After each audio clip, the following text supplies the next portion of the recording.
பெருந்தலைவர் காமராஜர் அரங்கில் பெருந்தலைவரிடமிருந்து நான் நேரடியாக காமராஜ் கதிர் விருதை பெறுகிறேன். தமிழகத்திலே வாழும் காமராஜர் யார் என்று கேட்டால் போற்றுதலுக்குரிய சொல் திருமாவளவன் அவர்கள்தான் என்பதை நான் உறுதிப்படுத்தி இருக்கிறேன்.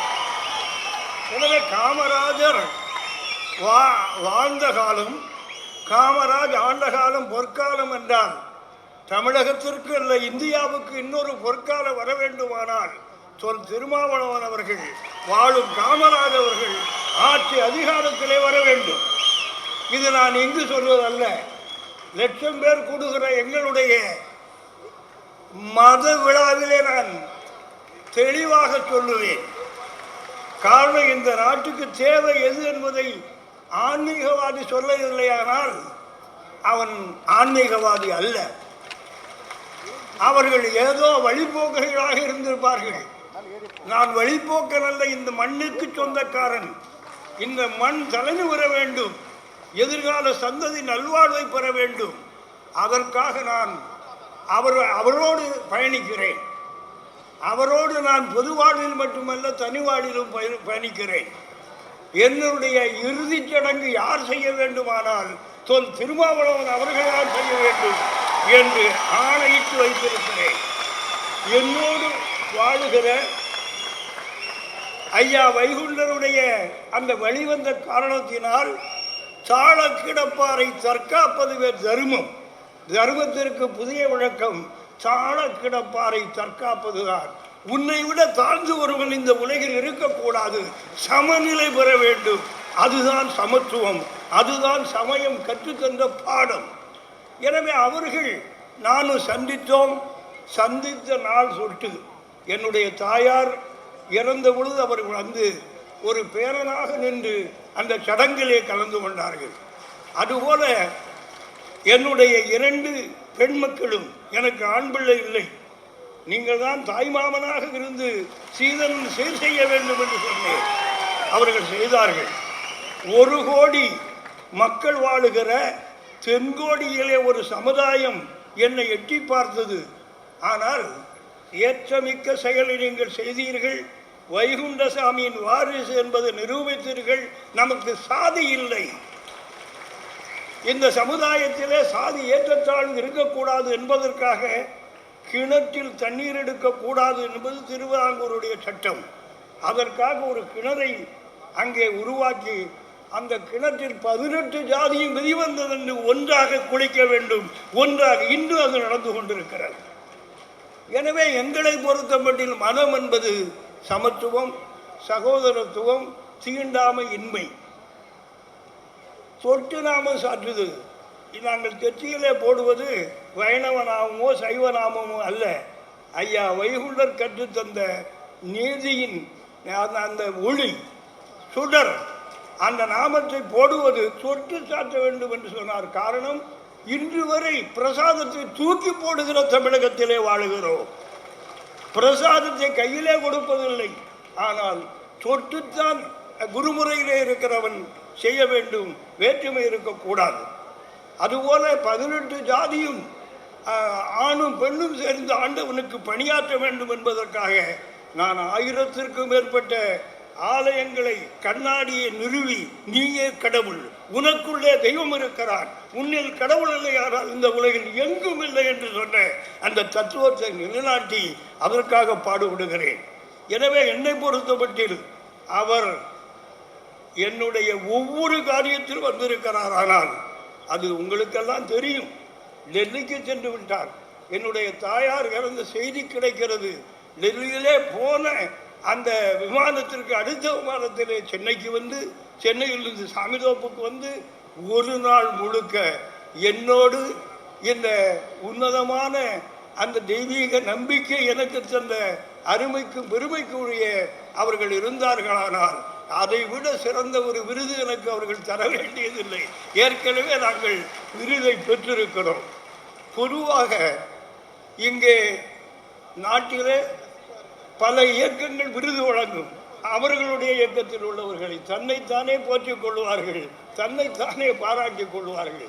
ஆனால் எந்த இயக்கம் என்றில்லை, நன்மை செய்கிற அத்தனை இயக்கங்களையும் சீர்திருத்தவாதிகளை அழைத்து பாராட்டுகிற தன்மை இருக்கிறதானால் அது விடுதலை சிறுத்தையை இந்த உலகிற்கு தந்த உத்தமனுடைய அந்த உன்னதமான செயல்பாடுதான்.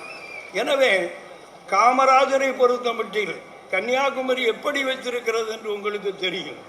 அங்கே நான் காமராஜர் வாழுகிறார், அது திருமாவளவர் அவர்கள் அந்த தொல்காப்பிய அந்த திருமாவளவர் அவர்கள் வடிவிலே வாழுகிறார்கள், அவருடைய கருத்தை பலப்படுத்த வேண்டும் என்று நான் தைரியமாக பேசுகிறேன். ஆனால் அதுபோல என்னுடைய காரியங்களில் அவர் கலந்து கொள்ளுகிற பொழுது எல்லோரும் பார்வையாளராக என்று பாராட்டினார்களே ஒழிய என்னுடைய சமயம், என்னுடைய சமூகம் ஒரு நபர் கூட இதை மாற்றி பேசவில்லை. ஆனால் நான் எடுத்திருக்கிற எடுப்பு சரிதான்.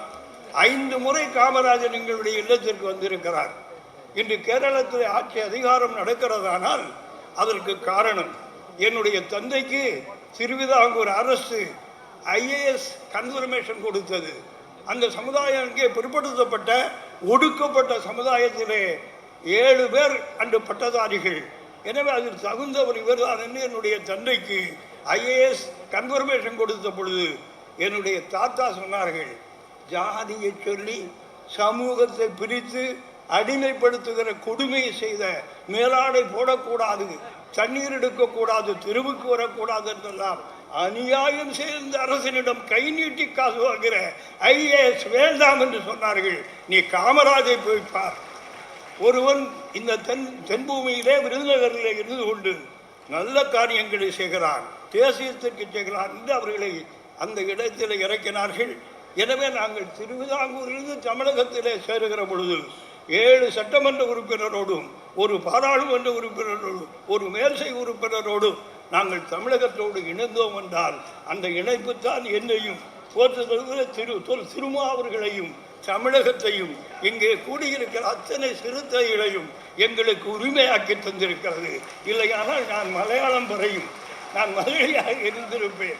நாங்கள் தமிழகத்தோடு சேர்ந்து தமிழ் உணர்வால் வாழுகிற காரணத்தினால் தமிழை ஆளுகிறது யாராக இருக்க வேண்டும்? அது விடுதலை சிறுத்தை பங்கேற்காத அரசு இருக்கக்கூடாது தமிழகத்திலே.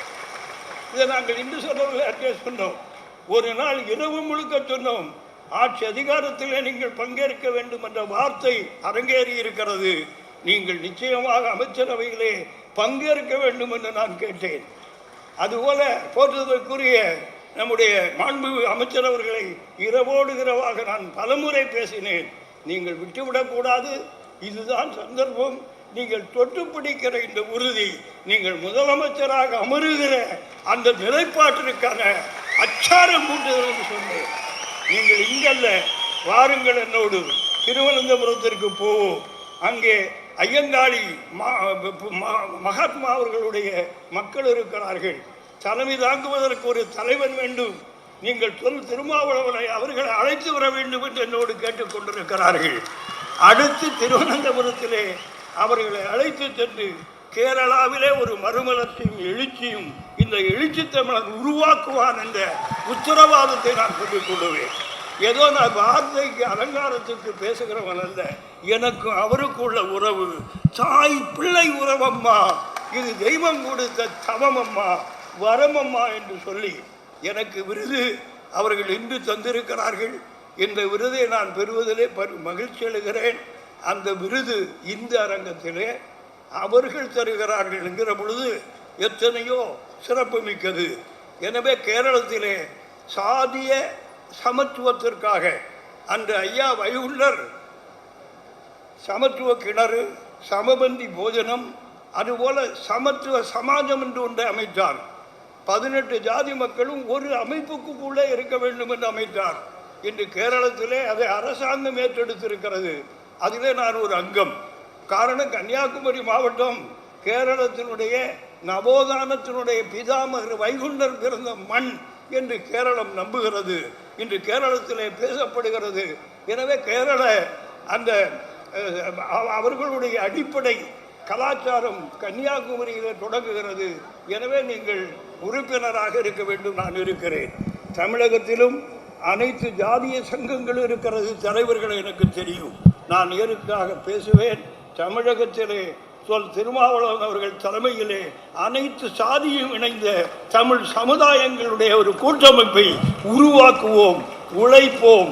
தமிழக அரசு நல்லரசாக எதிர்காலத்தில் ஏற்றமிகு எழுச்சி தமிழர் அவர்களுடைய கைகாட்டலிலே கண்காட்டலில் மட்டுமல்ல, அவருடைய தலைமையில் அமைத்து காட்டுவோம்.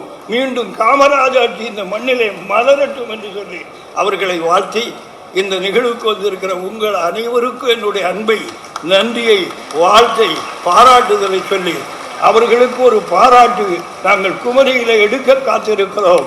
அனைத்து பெரியவர்கள் வந்து அந்த பாராட்டை பாராட்டி சிறப்பிக்க வேண்டும் என்று கேட்டு, வெல்க தமிழ், வாழ்க தமிழ், ஆழ்க தமிழ், அனைத்தும் தமிழாக நடைமுறையிலே நடைபெறட்டும் என்று சொல்லி அமைகிறேன். அன்பு வணக்கம்.